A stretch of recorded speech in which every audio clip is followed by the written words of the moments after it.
राजा, कारण सिंहासनावर होता माझा छत्रपती शिवाजी राजा, कारण सिंहासनावर होता माझा छत्रपती शिवाजी राजा. नमस्कार, माझे नाव राजनंदिनी दिगंबर कुंभार. मी आज तुम्हाला एक कथा सांगत आहे. माझ्या कथेचं नाव आहे धन्य धन्य ती माता, धन्य धन्य ती हिरकणी.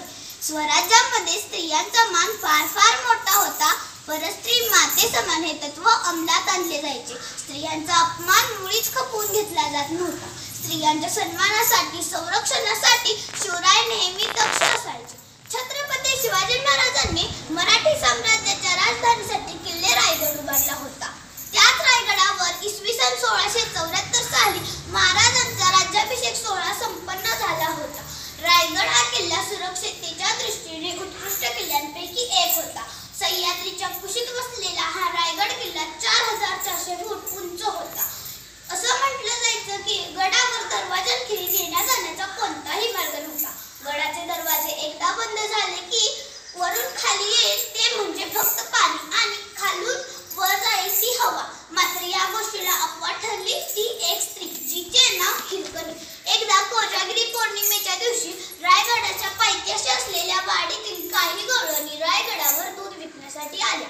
त्यात हिरकणी नावाची एक गवळण होती. तिचे बाळ खूप लहान होते. दूध विकल्यानंतर गडावरून निघायला त्यांना उशीर झाला. हिरकणी दरवाजांजवळ आली, पण पाहते तर काय, दरवाजे बंद झाले होते. तिने गडकऱ्यांना खूप विनंती केली, पण त्यांनी दरवाजे उघडण्यास नकार दिला. कारण सकाळी उघडलेले दरवाजे सूर्यास्तानंतर बंद झाले की ते दुसऱ्या दिवशी सकाळीच उघडत असत. छत्रपतींची ही आज्ञा सगळ्यांनाच लागू होती. त्यात कुणालाही मुभा नव्हती. मात्र हिरकणी आपल्या बाळासाठी कासावीस झाली होती. मुसमुसून रडू लागली. पहारेकऱ्यांना घरी जाऊ देण्यासाठी सतत विनवू लागली.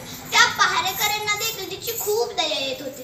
पण ते तरी काय करणार? स्वराज्याचा नियम तरी कसा मोडणार? इकडे रात्र पलापलानं चालतच चालली होती. हिरकणी आपल्या बाळासाठी कासावीस झाली होती. आई वाचून ते तान्हे रात्रभर कसे राहील या विचाराने हिरकणी मुसमुसून रडू लागली. आणि एकाएकी हिरकणीस काय झाले? ती रायगडाच्या एका भीषण कड्यापाशी येऊन दाखल झाली. तो कडा भयंकर होता. सरळ 7 उंचीचा होता. खाली खोल खोल दरी होती, जणू मृत्यूची दरी. मात्र हिरकणीला कशाचीही चिंता नव्हती. कसल्या तरी विलक्षण निर्धारानं हिरकणीनं आपल्या कमरेचा पदर खोचला आणि त्या जीव घेण्या कड्यावरून खाली उतरायचा निर्णय घेतला. त्या जीव घेण्या कड्यावरून खाली उतरणे म्हणजे जीव पणाला लावण्याच्या बरोबरीचे होते.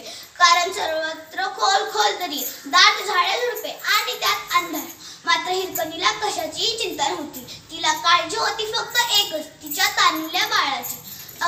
अखेर जीवावर ते धाडस करून हिरकणी तो कडा उतरून गेली. हिरकणीचं सारं अंग खरचटून निघत होतं. सभोवताच्या झाडाझुडपांमुळे अनेक ठिकाणी ओरबडल्याने रक्त आले होते. अशा परिस्थितीतही हिरकणी तो कडा उतरून गेली. खाली पोहोचेपर्यंत हिरकणीच्या अंगातून रक्त आले होते. अशा परिस्थितीतही हिरकणी आपल्या घराकडे निघाली. घरी परतताच तिने आपल्या बाळाला आपल्या कुशीत घेतले. बाळाच्या दर्शनाने त्या मातेला जो आनंद झाला तो त्या जखमांच्या वेदनांपेक्षाही कितीतरी पटीने जास्त होता. आईने जवळ घेताच ते बाळही खुदकन हसायला लागले. शिवरायांना ही बातमी कळताच शिवरायांना हिरकणीचं मोठं कौतुक वाटलं. त्यांना प्रश्न पडला की शत्रूच्या सैन्यालाही रायगडाच्या दरवाजांशिवाय आत येता येत नाही. अशा रायगडावरून एक स्त्री खाली कशी पोहोचली असेल? हा प्रश्न महाराजांसहित इतरांनाही अनुत्तरित होता. महाराजांनी दुसऱ्या दिवशी हिरकणीस गडावर बोलवायला सांगितले. ती आल्यावर महाराजांनी तिला सर्व घटनेबद्दल विचारले असता हिरकणीने घडलेला सर्व घटनाक्रम सांगितला आणि म्हणाले, बाळाला भेटण्यासाठी हा एकच मार्ग उपलब्ध होता. हे शब्द ऐकताच महाराजांनी तिला मोठ्या कौतुकाने साडी चोळी देऊन तिचा गौरव केला आणि ज्या कड्यावरून हिरकणी खाली उतरली त्या कड्यावर एक बुरुज बांधून शिवरायांनी त्या बुरुजाला हिरकणी बुरुज असे नाव दिले. हिरकणीची ही शौर्य गाथा आजही रायगडावर सांगितली जाते.